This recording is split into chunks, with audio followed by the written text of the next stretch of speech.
Hello guys, welcome to my channel. Today we are going to see how to fix Roblox has crashed. Please perform a Windows clean boot. Let's fix it guys. The solution is to do a Windows clean boot.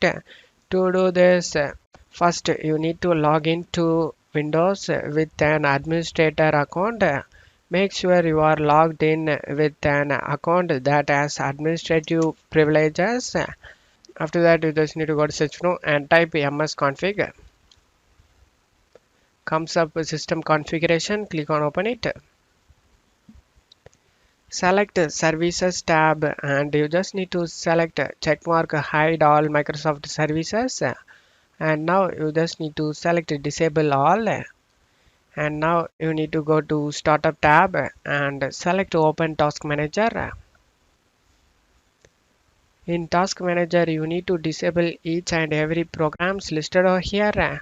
Just by right click on it and select disable. Make sure you disabled every programs over here. After disabling all, you just need to close stuff here.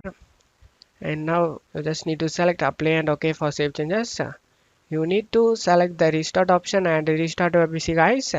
After restarting your PC, you can check if the problem solved or not. I hope this solution fixed your problem guys. If the video helped you, don't forget to leave a like guys. You can also subscribe me and support me guys. Thank you.